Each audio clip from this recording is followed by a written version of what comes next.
और बाकायदा प्रधानमंत्री से भी यही मंत्र मिला था। साथ ही ये मंत्र भी दिया गया था कि अनावश्यक कोई बयानबाजी भी मीडिया में नहीं होनी चाहिए। अपने काम पर आप ध्यान दीजिए, पूरी तल्लीनता के साथ आप अपने काम पर फोकस करिए और जनता के लिए वो भरोसा जो है उसको बनाए रखना है, आगे बढ़ना है, जिम्मेदारी बड़ी है। इसी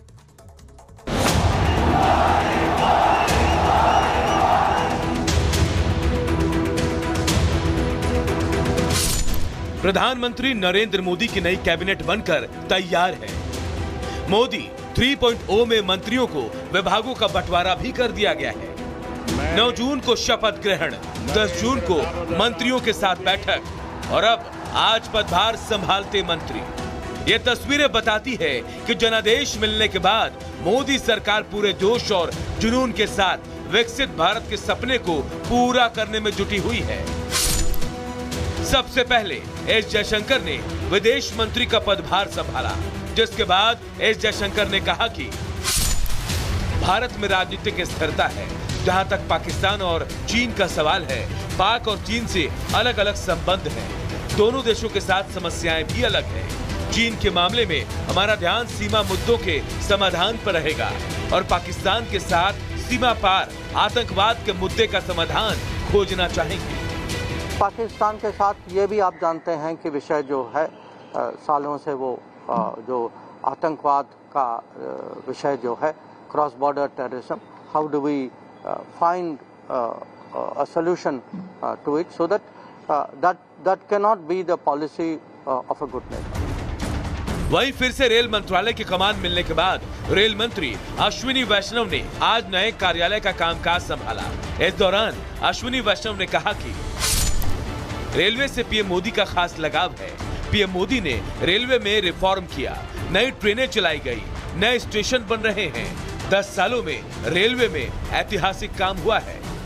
माननीय प्रधानमंत्री श्री नरेंद्र मोदी जी की सरकार गरीबों को समर्पित है। आपने देखा कल प्रधानमंत्री जी ने अपने पहले ही कार्यभार के पहले ही दिन गरीबों को समर्पित फैसले लिए हैं, किसानों को समर्पित फैसले लिए हैं, नौजवानों के लिए एक बहुत मजबूत नींव खड़ी करनी है। वहीं केंद्रीय मंत्री भूपेंद्र यादव ने पर्यावरण, वन और जलवायु परिवर्तन मंत्री का कार्यभार संभाला। इस दौरान भूपेंद्र यादव ने कहा कि इस मंत्रालय ने कई अहम कदम प्रधानमंत्री के नेतृत्व में लिए हैं। हम पर्यावरण और विकास को साथ लेकर आगे बढ़ रहे हैं। मां के नाम एक पेड़ पहल को आगे बढ़ाएंगे। देश में जो ग्रीन इकोनॉमी है उसे आगे बढ़ाने का काम हो रहा है। विजन और मिशन है उसको पूरा करेंगे। अभी जो उन्होंने एक बड़ा विषय करा है, एक पेड़ माँ के नाम, इसको लेकर भी मंत्रालय कार्रवाई। सारे विषयों का एक रोड मैप बना है और उस रोड मैप के आधार पर हम लोग काम करेंगे। इसके साथ ही केंद्रीय मंत्री गिरिराज सिंह ने कपड़ा मंत्री के रूप में पदभार संभाला और केंद्रीय मंत्री सुरेश गोपी ने पेट्रोलियम और प्राकृतिक गैस मंत्रालय के राज्य मंत्री का पदभार संभाल लिया। कुल मिलाकर टीम मोदी अपने अपने मोर्चे पर जुट गई है। जिम्मेदारी मिलने के बाद सभी मंत्री अपने अपने विभागों में पदभार संभाल रहे हैं, जिससे जल्द ही विभागीय कामों को रफ्तार दी जाएगी। Bureau report, Republic Bharat.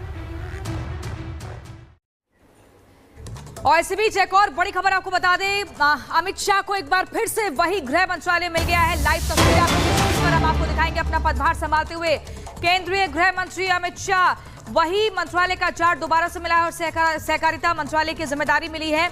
और आपको बता दें इस बार नए इरादे, जिम्मेदारी भारी है, एक्शन मोड में है मोदी सरकार के टॉप मंत्री। और जो प्लान है 100 से 125 दिनों का वो तैयार हो चुका है। किसी भी तरह की लापरवाही नहीं बरती जाएगी। मोदी 3.0 सरकार के मंत्रियों का गठन हो चुका है। तस्वीरें हम आपको दिखा रहे हैं।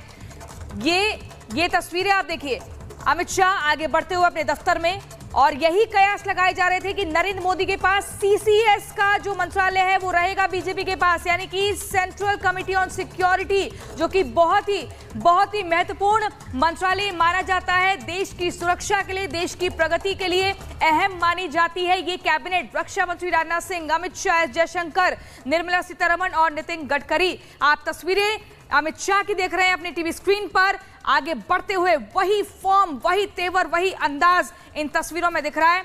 इस बार हो सकता है कुछ और नए और बड़े ऐलान भी